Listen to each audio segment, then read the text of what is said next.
ప్రభు అయిన యేసుక్రీస్తు నామంలో వేదికను అలంకరించినటువంటి సంఘ కాపరి గారికి, అదేవిధంగా ఎల్డర్స్కి, ఈరోజు ఆరాధనకి వచ్చినటువంటి మీ అందరికీ కూడా యేసుక్రీస్తు ప్రభు వారి శ్రేష్టమైన నామంలో నా హృదయపూర్వక వందనాలు తెలియజేస్తూ ఉంటున్నాను. చిన్న ప్రార్థన చేసుకుని మనం వాక్య ధ్యానంలోనికి మనం వెళ్దాం. ప్రేమ కలిగిన మా ప్రియ పరలోకపు తండ్రి, పరిశుద్ధుడా, మహోన్నతుడా, మహాగణుడా, సర్వశక్తి కలిగినటువంటి గొప్ప దేవ, భూమిని, ఆకాశాన్ని, సముద్రాన్ని, అందులోని సమస్తాన్ని సృష్టించిన సృష్టికర్త మీకు వందనములు తెలియజేస్తూ, ఇంతవరకు మీరు తోడుగా ఉండి మీరు నడిపించిన నడిపింపుని బట్టి వందనాలు. వాక్య ధ్యానానికి వెళ్తుండగా మీ సహాయాన్ని అర్థిస్తూ ఉంటున్నాను తండ్రి. నిలబడిన నన్ను కూడా జ్ఞాపకం చేసుకోండి, మీ ఆత్మతో నింపి నడిపించండి. వినబడుతున్నటువంటి మాటలన్నీ కూడా కేవలం విని విడిచిపెట్టేవారుగా కాకుండా ఆ మాటల ప్రకారంగా జీవించి మీరు ఇచ్చేటువంటి భూలోక పరలోక సంబంధమైన దీవెన ప్రతి ఒక్కరూ పొందుకునేలాగా నా సహాయం చేయమని యేసుక్రీస్తు ప్రభువారి పవిత్రమైన నామంలో ఈ ప్రార్థన సమర్పిస్తున్నాం తండ్రి, ఆమెన్. ప్రియమైన దేవుని వారలారా, ఈరోజు మనకి పేపర్ చూసినా, లేదా వాట్సాప్ చూసినా, లేదా యూట్యూబ్ చూసినా ఒక వార్త మనకి వినపడుతూ ఉంటుంది. పాలస్తీనా, గాజా, యెరూషలేం, ఇజ్రాయెల్, లేదా కదా, ఈ మూడు మాటలు మనకి ఎక్కువగా వినపడుతూ ఉంటున్నాయి. మనం బైబిల్ని చేత పట్టుకొని ఒక పక్క పేపర్ని మనం చేత పట్టుకున్నట్లయితే బైబిల్లో ఏముందో, ఏం జరిగిందో అవన్నీ కూడా క్లియర్గా ఈరోజు వార్తల్లో మనకి వస్తూ ఉన్నాయి. ఎందుకు ఈ యొక్క గాజా మీదికి ఇజ్రాయెల్ వారు వెళ్ళి కాల్చడం ఇవన్నీ దేనికి జరుగుతుంది అంటే, దేవుడు వాగ్దానం చేశాడు. ఆ వాగ్దానము కొరకే ఇవన్నీ కూడా జరుగుతూ ఉన్నాయన్న విషయము మనం బైబిల్ గ్రంథం క్షుణ్ణంగా చదివినప్పుడు దేవుడు అబ్రహాం గారికి ఏదైతే వాగ్దానం చేశాడో ఆ వాగ్దానం ప్రకారంగా సమస్తం కూడా జరుగుతూ ఉంటుంది. అయితే ఈరోజు యూట్యూబుల్లో కానివ్వండి, వాట్సాప్ల్లో కానివ్వండి, తెలియకుండానే చాలామంది దీని గురించి మాట్లాడుతూనే ఉన్నారు. దాని గురించి మాట్లాడాలి అంటే బైబిల్ తెలిసిన వారు మాట్లాడితే బాగుంటుంది కదా. బైబిల్ తెలియని వారు కూడా ఈరోజు యూట్యూబ్ ఛానల్స్ ఎక్కువగా ఉండి అందరూ కూడా మాట్లాడుతూ ఉన్నారు. ఎన్నో శతాబ్దాలుగా జరుగుతున్నటువంటి ఆ యుద్ధం, పాలస్తీనా అన్నటువంటి పదం మనకు బైబిల్లో లేకపోయినా ఫిలిస్తీన్లు అన్నటువంటి మాట మనందరికీ తెలుసు కదా. ఆ రోజు నుంచి కూడా ఫిలిస్తీన్లు ఎప్పుడు కూడా ఇశ్రాయేల్ ప్రజల మీదకి యుద్ధానికి వారు వస్తూనే ఉన్నారు. సౌలు రాజు మొదలుకొని, దావీదు గారు రాజు మొదలుకొని, తర్వాత మన యొక్క సొలొమోను గారు రాజు దాకా, తర్వాత కూడా ఎన్నో చరిత్ర మనందరికీ తెలుసు. ఈ ఫిలిస్తీన్లు అందరూ కూడా ఎప్పుడు కూడా యుద్ధాలకు ఇజ్రాయెల్ మీదకి యుద్ధం జరుగుతూనే ఉంటుంది. ఎందుకంటే అబ్రహాం గారికి దేవుడు చేసినటువంటి ఆ వాగ్దాన నెరవేర్పు కొరకు ఇది జరుగుతూనే ఉంది. రైట్. అయితే ఈరోజు మన అంశము అది కాదు, కానీ చదవబడినటువంటి వాక్య భాగములో మనము ఇవన్నీ చూసినప్పుడు మనకేమనిపిస్తుందంటే అంత్య దినాలు అన్న మాట, ఆ పదం కూడా మనకి వినపడతా ఉంటుంది కదా. కానీ అంత్య దినాలు అన్నవి ఇప్పుడు కాదు, కానీ యేసు ప్రభు వారి సమయంలోనే అంత్య దినాలు అనేటివి అవి ప్రారంభమయ్యాయి. మీకు ఒక వచనాన్ని చూపించి నేను వాక్య ధ్యానంలోనికి నేను వెళ్తాను. హెబ్రీయులకు రాసిన పత్రిక 1వ అధ్యాయం 1-2 వచనాలలో, పూర్వకాలమందు నానా సమయంలోనూ నానా విధములుగాను ప్రవక్తల ద్వారా మన పితరులతో మాట్లాడిన దేవుడు ఈ దినముల అంతమందు కుమారుని ద్వారా మనతో మాట్లాడెను.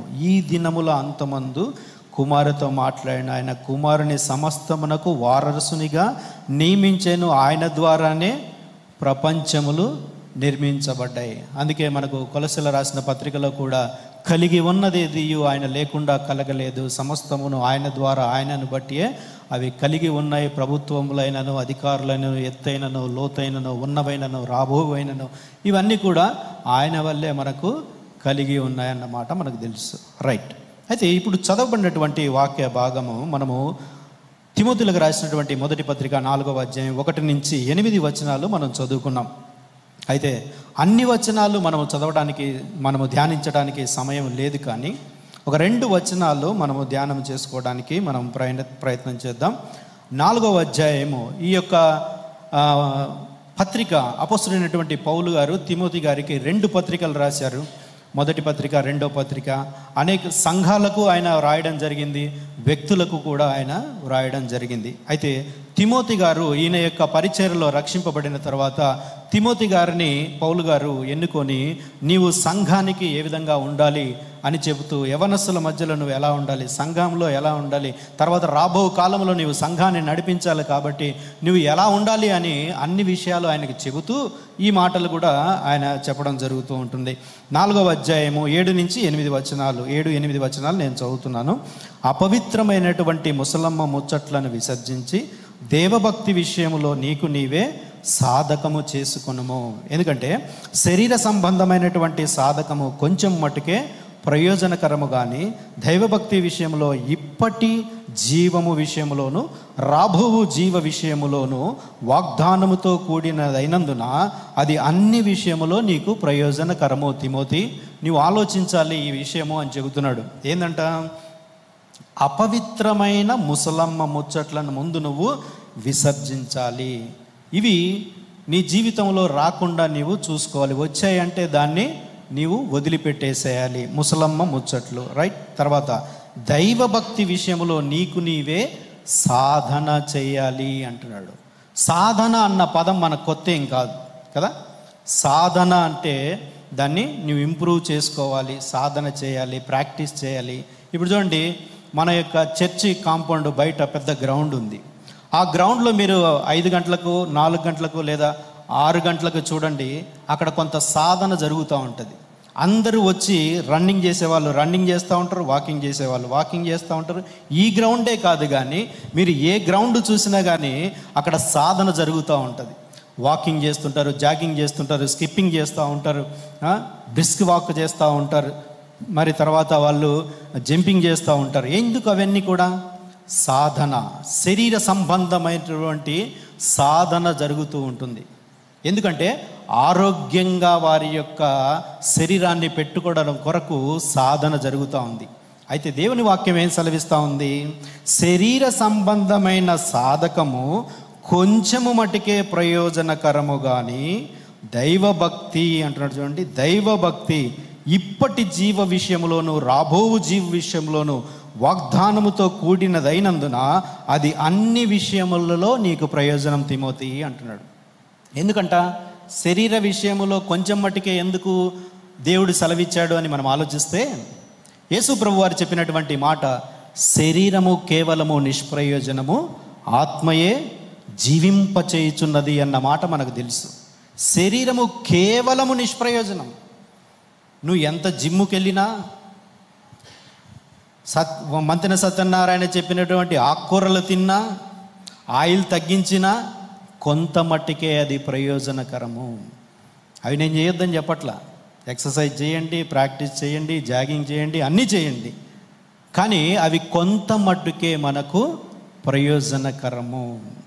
మరి ఏది ప్రయోజనం, మనకు శ్రేష్టమైనది ఏదంటున్నాడు దేవుడు? ఏమని చెబుతున్నాడు ఇక్కడ అంటే, జీవ విషయములో రాబోవు జీవ విషయంలోనూ వాగ్దానముతో కూడిన అది అన్ని విషయములలో ప్రయోజనం. దేవుడు ఒక వాగ్దానం చేశాడంటే ఆయన వాగ్దానాన్ని నెరవేర్చే దేవుడు. భూమి గతించిన, ఆకాశము గతించిన, ఆయన చెప్పిన మాటలో పొల్లైనా సున్నైనా గతించదు. కాబట్టి దేవుడు ఏ విషయమైనా చెప్పినా కానీ అది వాగ్దానము చేసినది, అది నమ్మదగిన దేవుడు. కాబట్టి అది ఇప్పటి విషయంలో రాబో విషయంలో అది ప్రయోజనం. అయితే భక్తి విషయంలో సాధన చేయాలి అంటున్నాడు. మరి ఈ సాధనకి కోర్సులు ఏమైనా ఉన్నాయా బయట? భక్తి విషయంలో కోర్సులు, చదువులో ఎన్నో కోర్సులు మనకి బయట యూనివర్సిటీలు, కాలేజీలు ఎన్నో ఉన్నాయి. మరి భక్తి విషయంలో కోర్సులకి ఏమైనా ఉన్నాయా అంటే, దేవుని మందిరమే సాధన చేసేటువంటి కోర్సు ఏదైనా ఉందంటే దేవుని మందిరములో దేవుని దాసులు చెప్పేటువంటి మాటలు మనం విని ఆ మాటల ప్రకారంగా మనము జీవించినట్లయితే మనలో సాధన జరుగుతుంది. పాపులమైనటువంటి మనల్ని రక్షించడానికి యేసుక్రీస్తు ప్రభువారి లోకానికి వచ్చారు అన్న మాట నమ్మదగినది, అది పూర్ణ అంగీకారానికి యోగ్యమైనది అని ఇక్కడి నుంచి దేవుని దాసులు చెప్పారనుకోండి. పాపులను రక్షించడానికే యేసు స్వామి వచ్చారు అన్న మాట అది నమ్మదగినది. అప్పుడు ఏం చేయాలి? కూర్చున్న వారు ఏం చేయాలి? ఒకవేళ నేను పాపినైతే నా పాపాలు ఒప్పుకోవాలి. ఏ భేదమును లేదు, అందరూ పాపము చేసి దేవుడు అనుగ్రహించు మహిమను పొందలేకపోతున్నారు. కాబట్టి ఏ భేదము అంటే చిన్నపిల్లలు కానీ, పెద్దలు కానీ, యవ్వనసులు కానీ, వృద్ధులు కానీ, ఆటగాడు కానీ, పాటగాడు కానీ, అగ్రరాజ్య అధ్యక్షుడైనా కానీ పాపము చేసిన వారే. పాపము చేయలేదని ఎవరైనా వారు చెప్పినట్లయితే వారు అబద్ధికులు అన్నారు. మరి పాపం పోవాలంటే ఏం చేయాలి? పాపాలు ఒప్పుకోవాలి. మన పాపములను మనం ఒప్పుకునే యెడల ఆయన నమ్మదగిన వాడు, నీతిమంతుడు కనుక ఆయన మన పాపములను క్షమించి సమస్త దుర్నీతి నుండి మనలందరినీ కూడా పవిత్రులుగా చేసేటువంటి దేవుడై ఉంటున్నాడు. మరి పవిత్రపరచబడిన వారు ఏం చేయాలి? పవిత్రపరచబడిన వారు ఏం చేయాలి? సాధన చేయాలి, భక్తిలో సాధన చేయాలి. భక్తిపరుడు. మరి ఈయనకేం భక్తి ఏమైనా తక్కువ ఉందా? తిమోతి గారికి భక్తి తక్కువ ఉందా అంటే ఒక వచనం చూద్దాం. అదే పక్క పేజ్ తిప్పండి. తిమోతులకు రాసినటువంటి 2వ పత్రిక 1వ అధ్యాయం 3-5 వచనాలు నేను చదువుతున్నాను. 3-5 వచనాలు. నా ప్రార్థనలందు ఎడతెగక నిన్ను జ్ఞాపకం చేసుకొనుచు నీ కన్నీళ్లను తలుచుకొని నా సంపూర్ణ ఆనందము కలుగుటకై నిన్ను చూడవలనని రేయింబగలు అపేక్షించుచు నీ యందు నిష్కపటమైన విశ్వాసమును జ్ఞాపకము చేసుకుని నా పితరాచార ప్రకారంగా నిర్మూలమైన మనస్సాక్షితో నేను సేవించుచున్న దేవుని ఎడల కృతజ్ఞుడనై ఉన్నాను. ఆ విశ్వాసము మొదట నీ హవ్వ అయిన లోయలోను నీ తల్లి అయిన యూనికోలోను వసించెను. అది నీ యందు వసించుచున్నదని నేను నూడిగా నమ్ముచున్నాను. భక్తిపరుడే తిమోతి గారు, భక్తిపరుడే. భక్తిపరుడైనటువంటి తిమోతి గారికే భక్తిలో సాధన చేయి అంటున్నాడు. ఎవరు? అపోస్తుడైనటువంటి పౌలు గారు. మంచి పోరాటాన్ని పోరాడి తన విశ్వాసాన్ని కాపాడుకొని కిరీటము కొరకు, నీతి కిరీటము కొరకు ఎదురు చూస్తున్నటువంటి పౌలు గారు తిమోతి గారికి చెబుతున్నారు, నీ భక్తి సరిపోదు, నీ భక్తిలో సాధన చాలా అవసరము అంటున్నాడు. అందుకే నీ యవ్వనేచ్ఛల నుంచి నీవు పారిపోయి ప్రార్థన చేసేవారితో మాటల యందును ఏమంటాడు?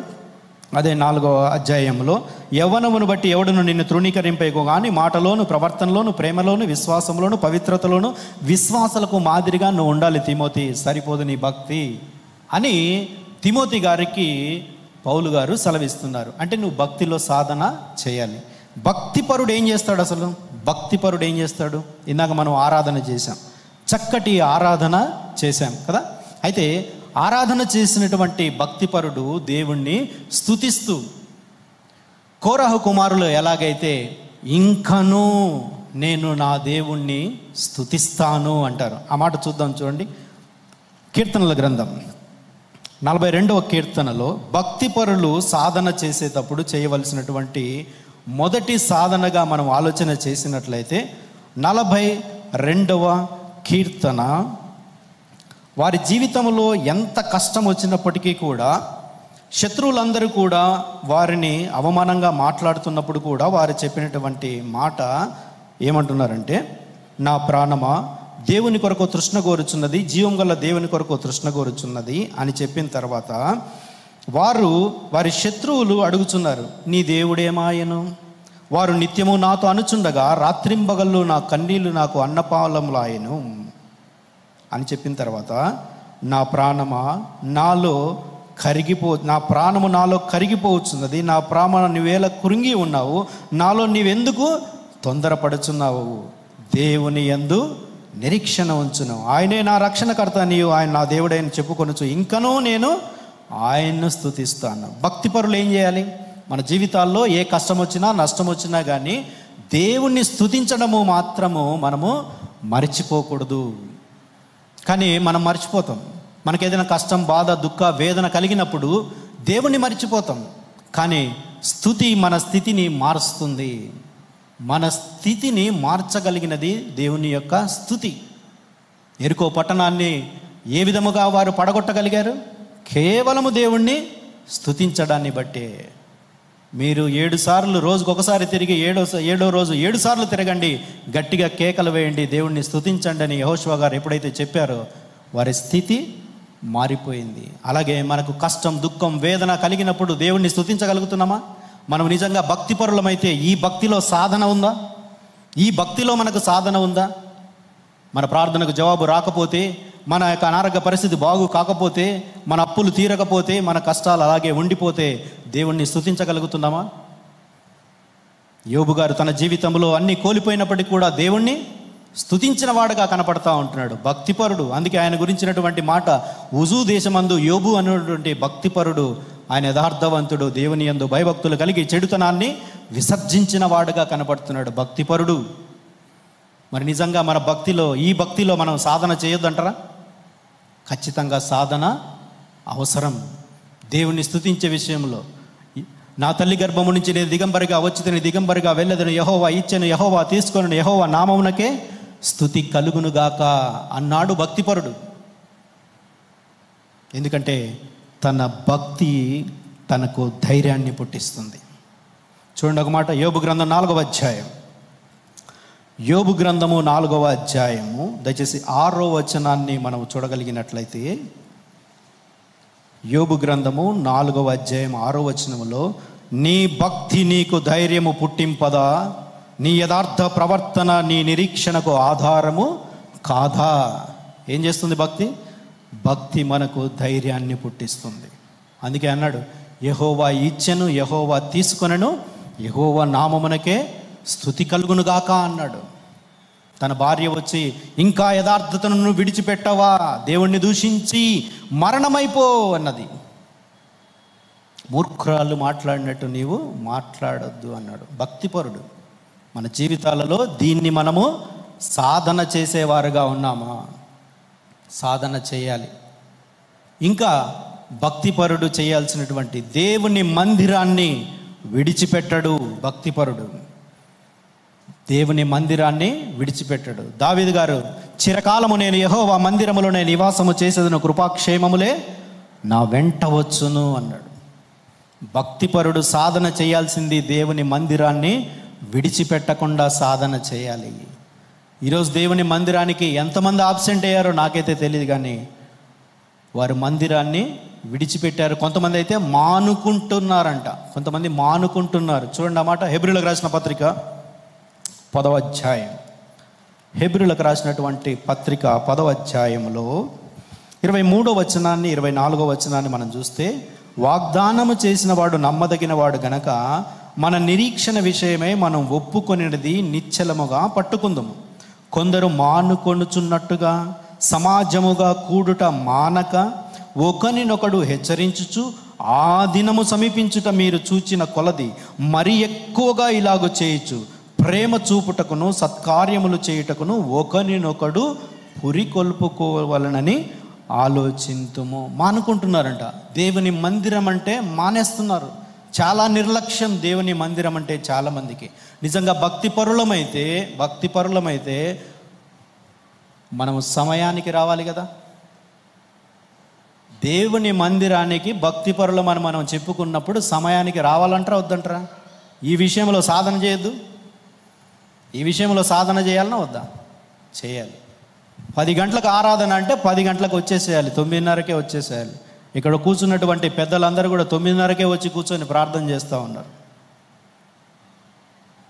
మనం నిజంగా భక్తిపరులమైతే సమయానికి దేవుని మందిరానికి రావాలి. కోరహ కుమారులు వారు ఎలా పరిగెడుతూ ఉన్నారు దేవుని మందిరానికి ఎలా పరిగెడుతూ వస్తున్నారు? సాధన చేయాలంటారా వద్దంటారా దేవుని మందిరానికి సమయాన్ని రావడానికి? మనకు ట్రైన్ పోతుందంటే అర్ధగంట ముందే వెళ్తాంగా, ట్రాఫిక్ జామ్ ఎక్కువగా ఉంటుందని చెప్పి. ఒకవేళ క్యాబ్ దొరకపోతే మళ్ళీ 2-3 ఆప్షన్స్ మనం పెట్టుకుంటాం కదా. 84వ కీర్తన 2-3 వచనాలు మనం చూస్తే, యెహోవా మందిర ఆవరణమును చూడవలనని నా ప్రాణం ఎంతో ఆశపడుచున్నది, అది సొమ్మసిల్లుచున్నది. జీవము కలిగిన దేవుని దర్శించుటకు నా హృదయము నా శరీరము ఆనందముతో కేకలు వేయుచున్నది. నీ ఆవరణములో 1 దినము గడుపుట 1000 దినముల కంటే శ్రేష్టం. భక్తిహీనుల, ఇక్కడ చూడండి ఆ మాట, భక్తిహీనుల గుడారములో నివసించుట కంటే నా దేవుని మందిర ద్వారమునొద్ద నుండుట నాకిష్టం. భక్తిపరుడు ఏం చేయాలి? దేవుని మందిరములో ఇలాంటి సహవాసములో కూడుకోవటము నాకిష్టం అని చెప్పగలగాలి. మళ్ళీ ఆదివారం వచ్చిందా, అబ్బా దొరక్క ఒక్క ఆదివారమే వచ్చింది, పనులన్నీ మనకు అప్పుడే కదా ఉండేది, మన పనులన్నీ చూసుకోవడానికి ఆదివారం ఎగ్గొడుతూ ఉంటాం. కానీ భక్తిపరుడుకు అది కాదు చేయాల్సింది. భక్తిపరుడు దేవుని మందిరములో నివాసము చేసేవారుగా మనం ఉండాలి. సమయానికి దేవుని మందిరానికి వచ్చేవారుగా ఉండాలి. దేవుడు మీరు సమయానికి రాకుంటే ఒక 1000 రూపాయలు మీ అకౌంట్లోంచి కట్ అన్నాడు అనుకోండి, అప్పుడు మొత్తం నిండిపోతుంది. అవునా? మొత్తం నిండిపోతుంది చర్చ్ అంతా కూడా. మేము వచ్చేసరికి, స్టేజ్ మీదకి వచ్చేసరికి 10-15 మంది మాత్రమే ఉన్నారు. తర్వాత ఇప్పుడు ఫుల్ అయింది. కానీ నిజంగా మనం భక్తిపరులం అనే ట్యాగ్ వేసుకుంటున్నట్లయితే మనం ఆలోచించాలి, మన భక్తిలో సాధన చాలా అవసరం. చాలా చేయాలి సాధన. ఇంకా భక్తిపరుడు ఏం చేయాలో తెలుసా? మత్తయి గారు రాసిన సువార్త 5వ అధ్యాయం 44వ వచనంలో, మీ పరలోకపు తండ్రికి మీరు కుమారులై ఉండులాగున మీ శత్రువులను ప్రేమించుడి, మిమ్మల్ని హింసించు వారి కొరకు మీరు ప్రార్థన చేయండి. ఆయన చెడ్డవారి మీదను మంచివారి మీదను తన సూర్యుని ఉదయింపచేసి తన వర్షాన్ని కుమ్మరిస్తున్నాడు అన్న మాట అక్కడ మనకు కనబడుతుంది. భక్తిపరులమైనటువంటి మనం ఏం చేయాలి? ఇతరుల, మన శత్రువుల కొరకు మనము ప్రార్థన చేసేవారుగా ఉండాలి. మనల్ని హింసించే వారి కొరకు మనము ప్రార్థన చేసేవారుగా ఉండాలి. దేవుడు అందరికీ ఉపకారి అన్నటువంటి మాట బైబిల్ గ్రంథంలో కనబడుతుంది. కృతజ్ఞత లేని వారి ఎడల కూడా ఆయన ఉపకారిగా మనకు బైబిల్లో కనపడతాడు. మరి ఆ దేవుణ్ణి నమ్ముకున్నటువంటి మనకెవరైనా శత్రువులు ఉన్నారా? ఆలోచించండి. మనకు శత్రువులు ఎవరైనా ఉండొచ్చు, కానీ మనం ఇతరులకు ఎవరు కూడా మనము శత్రుత్వం పెట్టుకోకూడదు. ఎందుకంటే బలిపీఠం యొద్ద మీరు బలి అర్పించినప్పుడు ఎవరి మీద ఏమైనా మీరు అసమాధానంగా ఉంటే వెళ్ళి ముందు మీరు సమాధానపడి వచ్చి మీరు బలి అర్పించండి, అప్పుడే ఆ బలి అంగీకరించబడుతుంది అన్నాడు. ఈరోజు ప్రార్థనా బలిపీఠం దగ్గర మనం కూర్చున్నప్పుడు దేవుడు మన ప్రార్థన వినాలి అంటే మనకు విరోధంగా ఎవరైనా ఉన్నారేమో ఒకసారి ఆలోచించండి. మీరు చెప్పకపోతే నేనే చెబుతాను. మీ అత్తగారి వైపు ఒకసారి ఆలోచించండి, ఎవరైనా ఉన్నారేమో. అత్తగారి వైపు కానీ, అమ్మగారి వైపు కానీ, అల్లుడు గారి వైపు కానీ ఎవరో ఉంటారు చూడండి. వారంటే నాకు పడదండి, వీళ్ళంటే నాకు పడదండి అనుకుంటూ ఉంటారు కొంతమంది. మనకు అందరంటే పడాలి. మనం అందరినీ ప్రేమించేవారుగా మనం ఉండాలి. దేవుడు శత్రువునే ప్రేమించమంటే మనం ఇంట్లో బంధువర్గాల్ని, స్నేహితుల్ని, లేదా మన దగ్గర పనిచేసే వారిని, లేకుంటే సహ విశ్వాసుల్ని మనము క్షమించలేకపోతే, ప్రేమించలేకపోతే, తగ్గించుకోలేకపోతే ఇతరులను మనం ఎలా దేవునిలోనికి మనం నడిపించగలం? ఇందులో సాధన చేయాలంటారా వద్దంటారా? ఖచ్చితంగా మనము సాధన చేయాలి. మన భక్తిలో ఇవన్నీ కూడా ఒక పార్ట్. తిమోతి గారికి అదే చెప్తున్నాడు, నీ మాటలోను, ప్రవర్తనలోను, క్రియలోను విశ్వాసులకే నువ్వు మాదిరిగా ఉండాలి. విశ్వాసులకే మాదిరిగా అంటే నేను 30 సంవత్సరాల సీనియర్ అంటారు కదా కొంతమంది, 40 సంవత్సరాల నుంచి నేను బలలో చేయి వేస్తున్నాను అంటారు కదా, వాళ్ళకంటే నీ భక్తి ఇంకా ఎక్కువగా ఉండాలి తిమోతి అంటున్నాడు. సరిపోదు, నీ మాటలు జాగ్రత్త, నీ ప్రవర్తన జాగ్రత్త.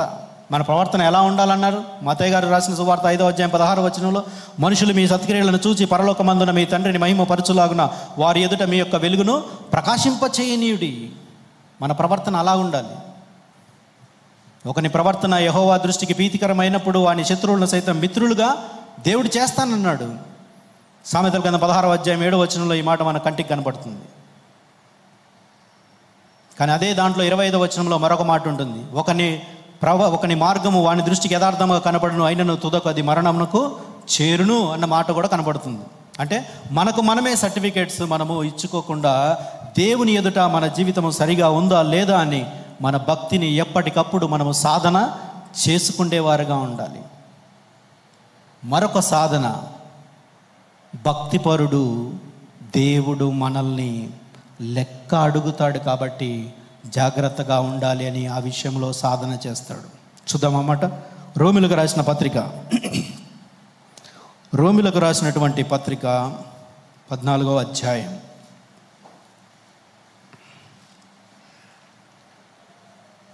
రోమిలకు రాసిన పత్రిక 14వ అధ్యాయము 12వ వచనాన్ని నేను చదువుతున్నాను. 12వ వచనం, ప్రతి నాలుకయు దేవుణ్ణి స్తుతించును అని ప్రభువు చెప్పుచున్నాడు అని వ్రాయబడి ఉన్నది గనక మనలో ప్రతి వాడును తన్ను గురించి దేవునికి లెక్క ఒప్పగింపవలెను. అంటే దేవునికి భక్తిపరుడు లెక్క చెప్పాలి అని దాని అర్థమైంటున్నది. ఇప్పుడు ఈ విషయంలో మనం సాధన చేయొద్దు, దేవుడికి లెక్క చెప్పాలంట. ఎందుకు దేవుడికి లెక్క చెప్పాలి? అందుకే మీరు జరిగించినటువంటి క్రియలు అవి మంచివైనను చెడ్డవైనను సరే క్రీస్తు న్యాయపీఠం ఎదుట మనము నిలబడాలి అన్న మాట కూడా మనకు బైబిల్లో ఉంటుంది.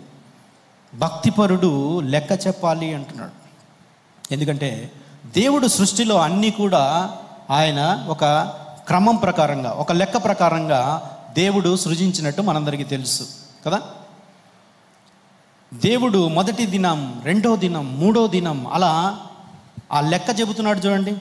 మొదట ఏం చేశాడో, రెండో రోజు ఏం చేశాడో, మూడో రోజు ఏం చేశాడో కదా.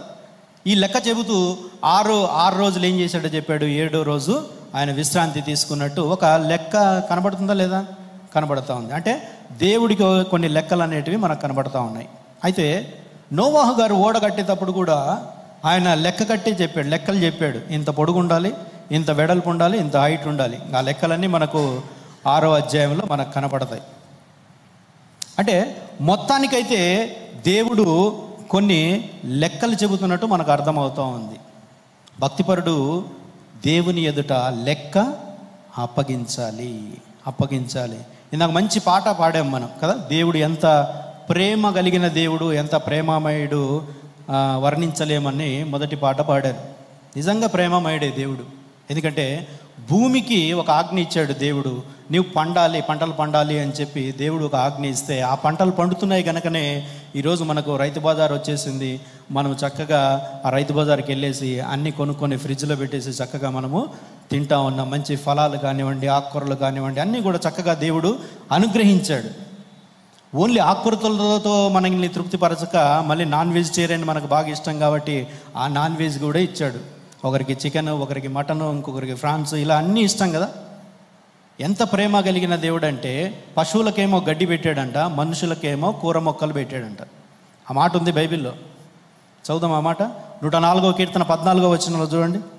దేవుడి ప్రేమ కనపడతా ఉంది. ఎంత ప్రేమమయుడు, ఆయన లోకమును ఎంతో ప్రేమించాడు అన్న మాట మనం చదువుకుంటాం. కానీ ఎక్కువగా ఈ మాట చూడండి ఎలా ఉందో.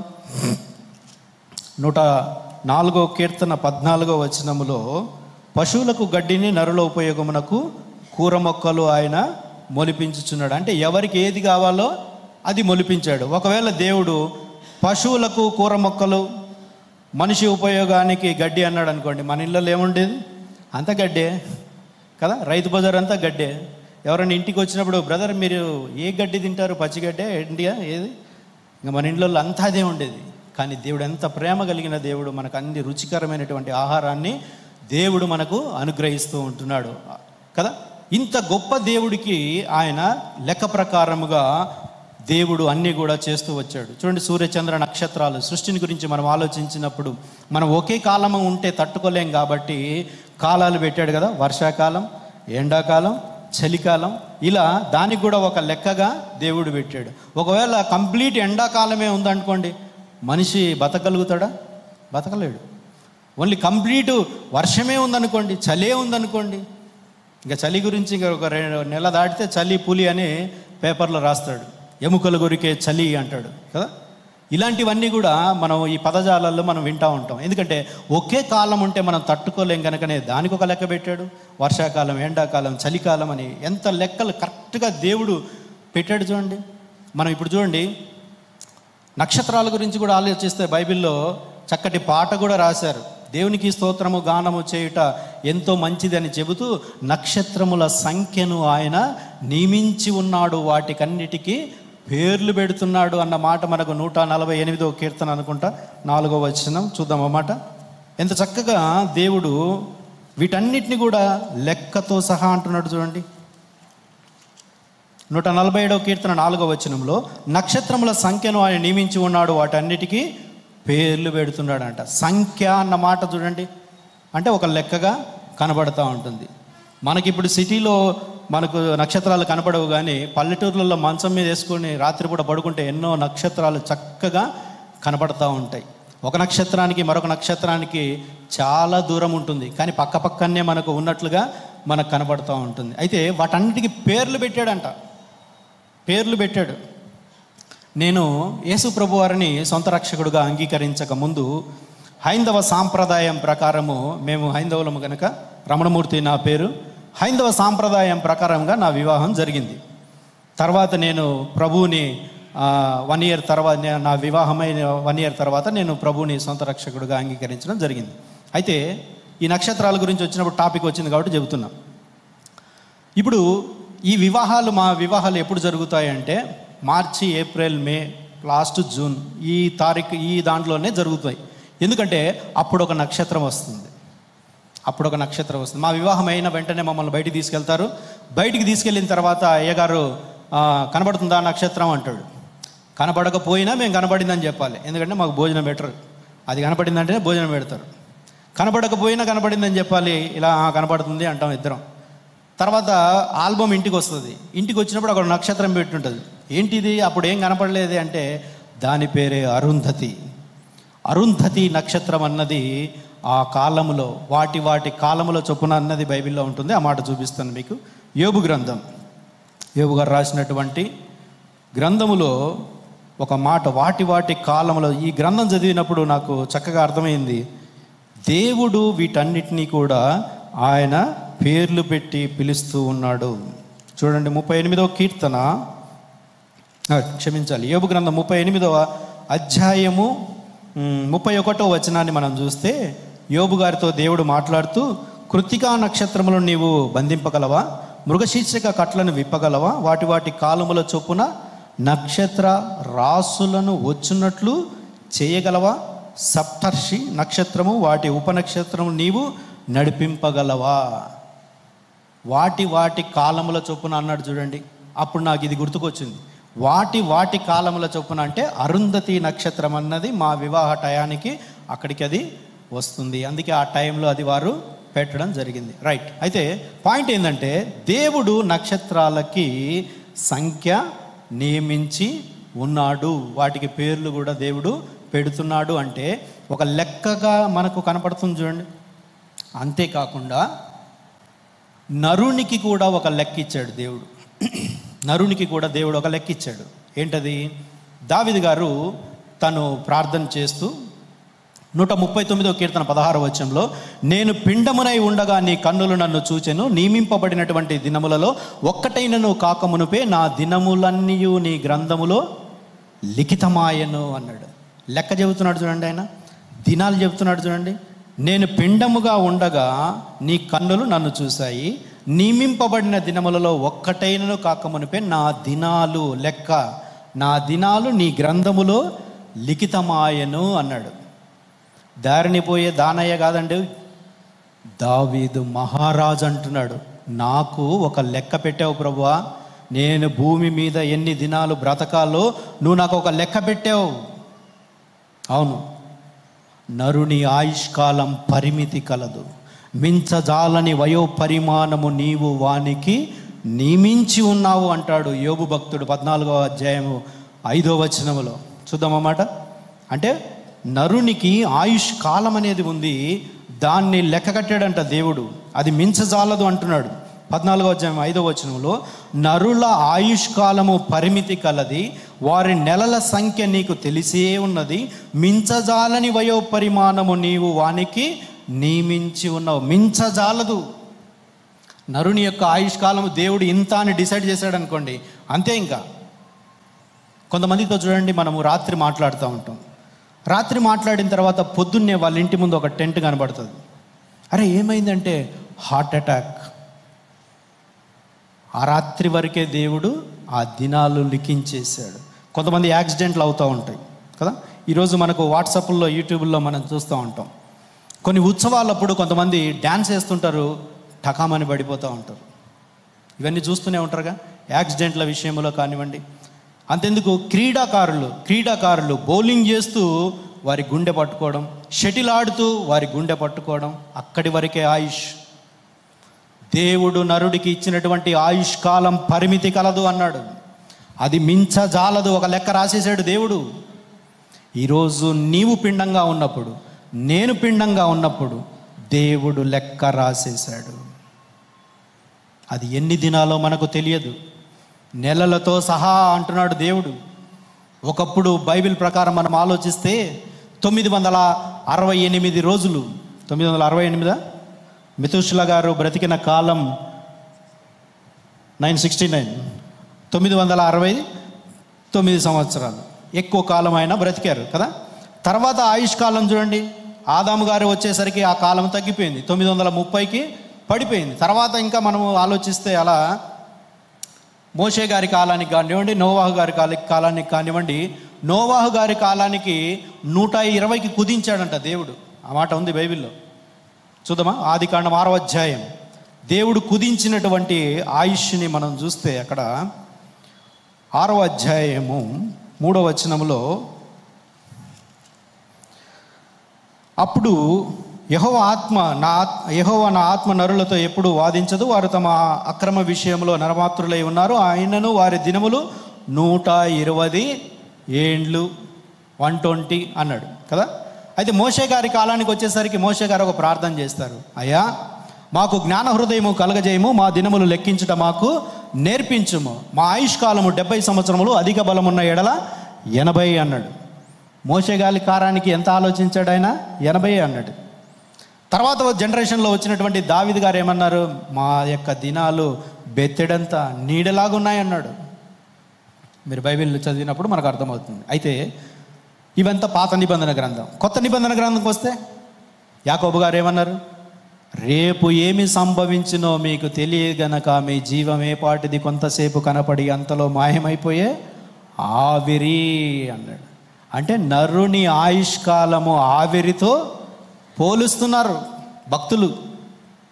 ఇప్పుడు నిజంగా మనం భక్తిపరులమైతే మన భక్తిలో మనం సాధన చేయాలి. దేవా, నువ్వు నాకు ఎన్ని దినాలు ఇచ్చావో నాకు తెలియదు, కానీ ఉన్న దినాలన్నీ కూడా నీ కొరకే నేను బ్రతుకుతాను. నా భక్తిలో నేను సాధన చేస్తాను. నిన్ను స్తుతించడంలో, ఆరాధించడంలో, ప్రార్థన చేయటంలో, నీకు ఇచ్చే విషయంలో, నీ యొక్క పనిలో, పరిచర్యలో నేను సాధన చేస్తాను, మానుకోను. నా భక్తిని నేను సాధన చేస్తాను ప్రభువా అని ఈరోజు మనం ఆ ప్రార్థన చేయాలి.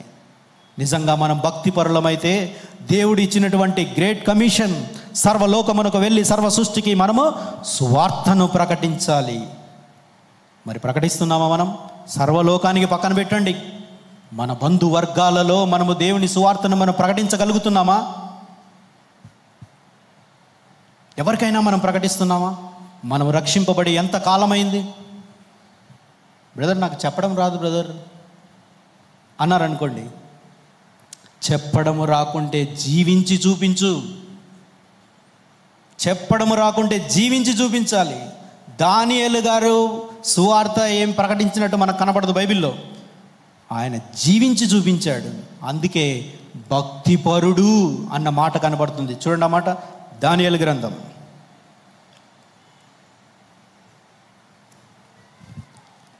దానియేలు గ్రంథము 6వ అధ్యాయం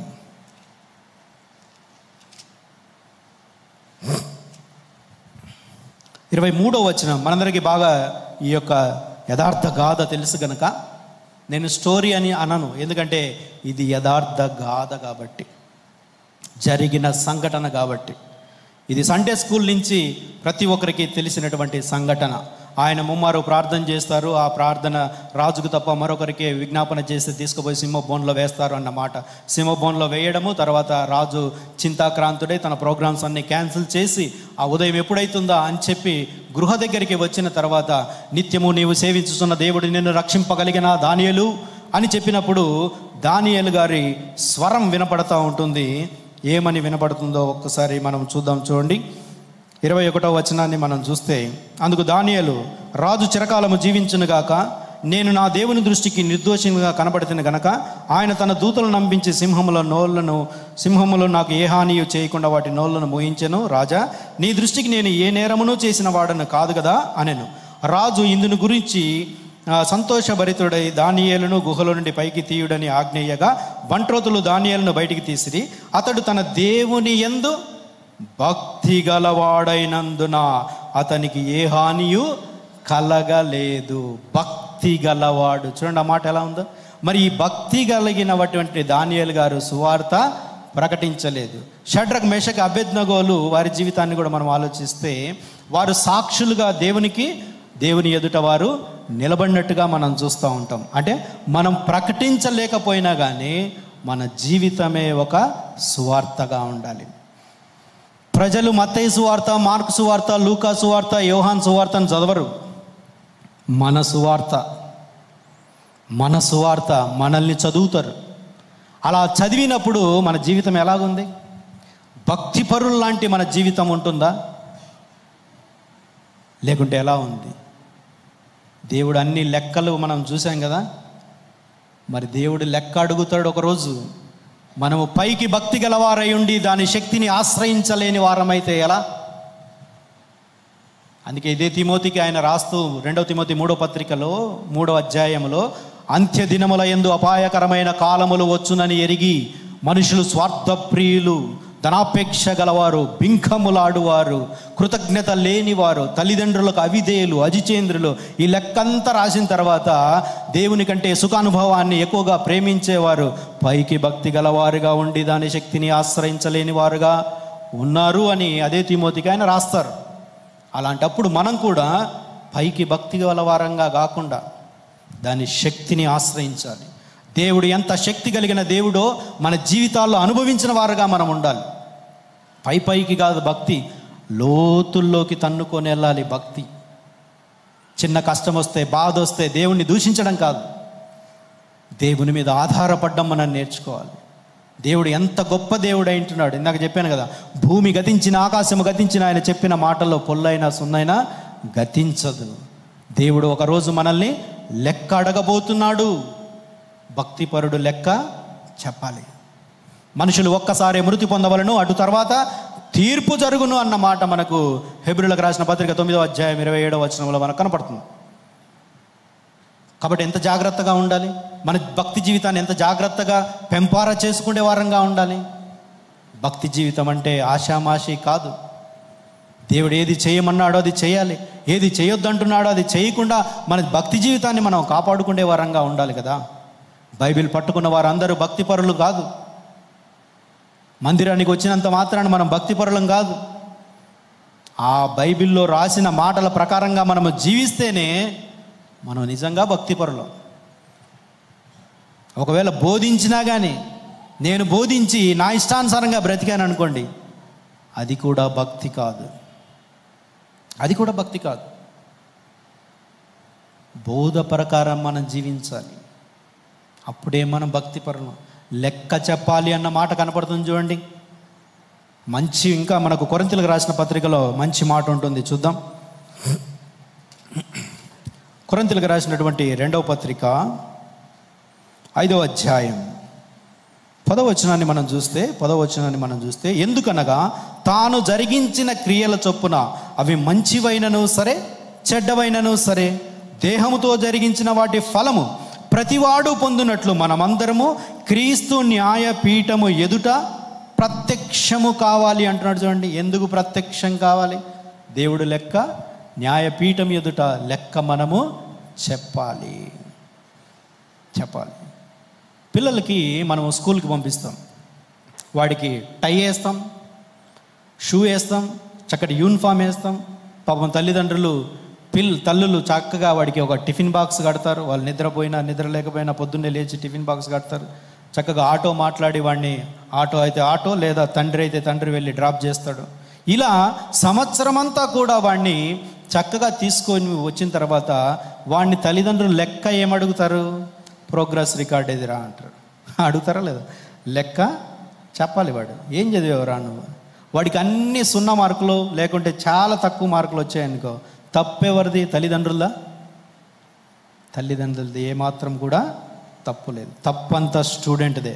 అలాగే దేవుడు ఇంత సృష్టినంతటిని సృష్టించిన తర్వాత, చక్కటి దేహాన్ని దేవుడు మనకు అనుగ్రహించిన తర్వాత, నీ దేహముతో దేవుణ్ణి మహిమపరచుడి అన్నాడు. అలాంటప్పుడు ఈ దేహముతో మనం పాపం చేస్తూ, ఆ పాపాన్ని ముడిగట్టుకుంటూ, పాపాన్ని జుర్రుకుంటూ లోకములో నీ యొక్క కోరికలన్నీ తీర్చుకో అని ఇష్టానుసారంగా బ్రతికితే దేవుడు లెక్క అడగడా? నువ్వు ఈ పని ఎందుకు చేసావు? కయ్యనుతో దేవుడు ఏమన్నాడు? నీ తమ్ముడైన యెహేబేలు ఎక్కడా? కయ్యను చేసిందంతా చేసి నాకేం తెలుసు అంటున్నాడు కదా. నా తమ్ముడికి నేనేమైనా కావాలి వాడనా? దేవుడు పాపం క్షమిద్దామని చెప్పి దేవుడు ఒకవేళ ఆయన వచ్చి అడుగుతున్నప్పటికీ కూడా లెక్క చేయలేదు. ఈరోజు మనిషి కూడా అంతే, లెక్క చేయకుండా తిరుగుతున్నాడు. దేవుడికంటూ కొన్ని లెక్కలు ఉన్నాయన్న విషయం మనిషికి అర్థం కావట్లేదు. ఇంకా వచనం చూపించమంటారా? కీర్తనల గ్రంథం 50వ కీర్తన, కీర్తనల గ్రంథము 50వ కీర్తన 22 చూద్దాం. ముందు 2 చూసి తర్వాత 21కి వద్దాం. దేవుణ్ణి మరచువారులారా దీని యోచించుకొనుడి, లేని ఎడల నేను మిమ్మును చీల్చివేయుదును, తప్పించుకొనువాడు లేకపోవును. 21వ వచనం, ఇట్టి పనులు నీవు చేసినను నేను మౌనినై ఉంటినని అందుకు నేను కేవలము నీ వంటి వాడనని నీవు అనుకుంటేవి. అయితే నీ కన్నుల ఎదుట ఈ సంగతులన్నీ నేను వరుసగా ఉంచి నిన్ను గద్దిస్తానంటున్నాడు. చూడండి, వరుస పెడతాడంటే లెక్క పెడతాడు లేదా? వరుసగా ఉంచుతాడంట. అది దేవుడు మాట్లాడుతున్నప్పుడు మనము దిద్దుకోవాలి. దిద్దుబాటు పరలోకానికి సిద్ధపాటు. దిద్దుబాటు చేసుకోకుండా మన జీవితం ఇలాగే గడిపామనుకోండి, మరణించిన తర్వాత వారి పాపములు వారి వెంట వచ్చాను అన్న మాట మనకు బైబిల్లో ఉంది. అదే తిమోతి రాసిన పత్రికలోనే చూద్దాం. అవి కొన్ని చూసుకొని మనం ముగించుకుందాం. అదే తిమోతిలుగా రాసినటువంటి పత్రిక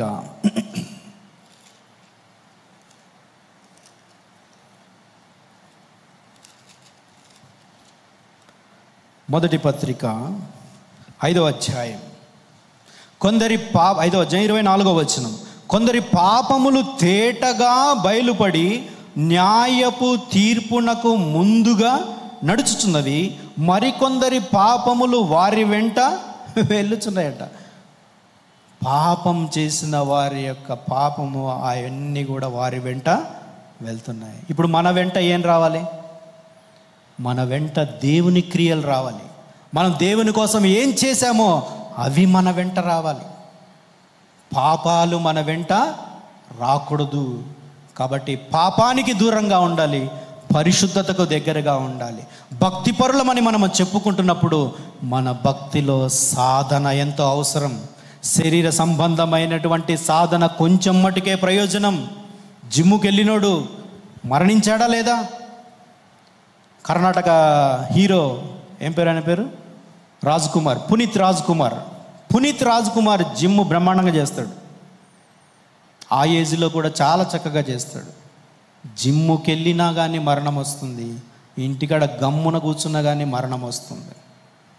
మరణము చూడని మానవుడు ఎవడైనా ఉన్నాడా? పాతాళ వశము కాకుండా తన్ను తాను తప్పించుకొనగలవాడు ఎవడైనా ఉన్నాడా అనే బైబిల్లో వ్రాయబడినప్పుడు ఎంత జాగ్రత్తగా మన భక్తి జీవితాన్ని పెట్టుకోవాలి. ప్రభువారు ఆ సిలువలో మండుటెండలో ఆఖరి రక్త బొట్టు వరకు ఆయన రక్తము కార్చి మరణించి పునరుద్ధానుడై తిరిగి లేచింది దేనికోసం? మన ఇష్టానుసారంగా మనం బ్రతకడం కోసం కాదు. రక్షింపబడిన తర్వాత పరిశుద్ధతలో సాధన చేయాలి, పవిత్రతలో సాధన చేయాలి. మన మాటలు, క్రియలు, హృదయ ధ్యానము దేవునికి అంగీకారంగా ఉండాలి. అది సాధన. దేవా, ఈ విషయంలో నేను తప్పిపోతున్నానా? నేను జాగ్రత్తగా ఉండాలి. వాక్యాన్ని చదివే విషయంలో, దేవునికి మందిరానికి వచ్చే విషయంలో, నన్ను నేను దేవునికి సమర్పించుకునే విషయంలో సాధన చేయాలి. చివరిగా ఒక మాట చూపించి మనం ప్రార్థన చేసుకుందాం. రోమిలకు రాసిన పత్రిక 12వ అధ్యాయం 1-2 వచనాలు మనం చూస్తే, కాబట్టి సహోదరులారా, పరిశుద్ధమును దేవునికి అనుకూలమైన సజీవ యాగముగా మీ శరీరములను ఆయనకు సమర్పించుకొనుడని దేవుని వాత్సల్యతను బట్టి మిమ్మల్ని బ్రతిమాలుకొనుచున్నాను. ఇట్టి సేవ మీకు యుక్తమైనది. మీరు ఈ లోక మర్యాదను అనుసరింపక ఉత్తమమును అనుకూలమును సంపూర్ణమై ఉన్న దేవుని చిత్తం ఏదో పరీక్షించి తెలుసుకొనున్నట్లు మీ మనస్సు మారి నూతన మగుట వలన రూపాంతరం పొందాలి. మన మనస్సులు మారాలి, రూపాంతరం చెందాలి. ఎక్కడ వేసిన గొంగలి అలాగే ఉండకూడదు. రక్షింపబడిన దినాలు ఎలా ఉన్నాయి, ఈ రోజుకు నేను ఎలా ఉన్నాను, నా భక్తిలో నేను ఏమైనా సాధన చేశానా, నా ప్రార్థన జీవితం, నా స్తుతి లేదా దేవునికి సమర్పించుకునే విషయంలో సమర్పించుకోండి అంటున్నాడు. భక్తిపరుడు ఏం చేయాలి? సమర్పించుకోవాలి. బైబిల్లో భక్తిపరులు అందరినీ చూడండి, వారి జీవితాలు సమర్పణ జీవితాలుగా కనబడుతూ ఉంటాయి. ఒక అబ్రహాం గారు కానివ్వండి, మోషే గారు కానివ్వండి. మోషే గారి సమర్పణ చూడండి. మోషే గారు పెద్దవారు అయినప్పుడు విశ్వాసమును బట్టి ఐగుప్తు ధనము కంటే క్రీస్తు విషయమైన నింద గొప్ప భాగ్యమని ఎంచి అల్పకాలము పాపభోగులను అనుభవించుట కంటే దేవుని ప్రజలతో శ్రమ అనుభవించుట మేలని యోచించి ఫరో యొక్క కుమార్తె యొక్క కుమారుడు అనిపించుకున్నట్టుకు ఇష్టపడక ప్రతిఫలంగా కలగబో బహుమానమందు ఆయన కనుదృష్టి ఉంచాడు. ఎలా సమర్పించుకున్నాడు చూడండి. డబ్బా నాకొద్దు, అధికారమా? నాకొద్దు. దేవుని ప్రజలతో నేను శ్రమను అనుభవిస్తా, అదే నాకు మేలు. ఈరోజు మనం భక్తి పరులమైతే ఆ శ్రేష్టమైన సమర్పణ మనకుందా? ఉంటే దేవునికి స్తోత్రం, లేదంటే ఇదే అనుకూల సమయం, సమర్పణ చేసుకోవాలి. ఇంకా నువ్వు ప్రభువుని తెలుసుకోలేదా? ఇదే అనుకూల సమయం, నేడే రక్షణ దినం అన్నాడు. దినములు చెడ్డవి గనక సమయమును పోనీయక అజ్ఞానుల వలె కాక జ్ఞానుల వలె నడుచుకోవాలి. ఈరోజు యవ్వనస్తులకి చాలా జ్ఞానం ఉంది. ఈరోజు ఈ సెల్ ఫోన్లో ఇవి కొన్ని మనకు తెలియవు, అసలు యాప్స్ అవన్నీ కూడా తెలియవు. వాళ్ళకి ఇవ్వండి సెల్ ఫోను, దన దన దన దన ఆడిచ్చేస్తారు సెల్ ఫోన్. కంప్యూటర్లు చూడండి, ల్యాప్టాప్ ఇవ్వండి, ఏం కావాలంటే అవి మనకు ఇన్ఫర్మేషన్ అంతా చక్క మన కళ్ళ ముందు పడేస్తారు. ఎంతో జ్ఞానవంతులు. కానీ దేవుని విషయంలో నీ బాల్య దినమున ఎందే నీ సృష్టికర్తను స్మరణకు తెచ్చుకో అన్నాడు. ఎందుకో తెలుసా? బాలురుగా ఉన్నవారు చనిపోతున్నారు, యవ్వనస్తులుగా ఉన్నవారు చనిపోతున్నారు. చనిపోవట్లేదా యవ్వనస్తులు? దేవుడు డిసైడ్ చేశాడు, నీకు ఇంతే కాలం అన్నప్పుడు నేను పెళ్ళైనాక ప్రభువుని తెలుసుకుంటా, నా పిల్లలు పుట్టినాక నేను ప్రభువుని తెలుసుకుంటా, చక్కగా సెటిల్ అయిన తర్వాత నేను యేసు ప్రభువుని సొంత రక్షకుడిగా అంగీకరించి నా పాపం విషయమే నేను పశ్చాత్తాపడి పాస్టర్ గారితో నేను బాప్తిజం తీసుకుంటా అని ఆలస్యం చేస్తున్నావేమో. ఒక్కసారి దినములు చెడ్డవి, చూస్తున్నావుగా ప్రపంచం ఎలా ఉందో, ఎప్పుడు ఏమి సంభవించునో తెలియదు మనకు. అలాంటప్పుడు ఎంత జాగ్రత్తగా ఉండాలి యవనుడా యవనస్తురాల? ఆలోచించండి, ఒక మంచి నిర్ణయాన్ని తీసుకోండి. నిజంగా భక్తి పరులం మనమైతే మన భక్తిలో మనం సాధన చేద్దాం. దేవుడు అనుకున్న రీతిగా మనం బ్రతికి, ఆయనే మన గోలంతా అదేగా, మనం మరణించిన తర్వాత పరలోకానికి వెళ్ళాలి. దేవుడు ఇచ్చిన వాగ్దానం, మీ హృదయాలు కలవరపడనీకుడి, నేను మీకు స్థలము సిద్ధపరచ వెళ్ళుచున్నాను. మరి ఆ గోల్ కోసం మనం ప్రయాసపడొద్దా? అంతా ప్రయాసపడి చివరిలో మన జీవితం సరిగ్గా లేకపోతే ఎట్లా? అందుకే జ్ఞాని అయినటువంటి సొలొమోను గారు అన్నటువంటి మాట, కార్య ఆరంభము కంటే కార్య అంతము మేలు. మన మరణ దినానికి మన భక్తి జీవితము దేవుడు అనుకున్నట్లుగా మనం బ్రతకాలి. అట్టి కృప దేవుడు మనందరికీ అనుగ్రహించునుగాక.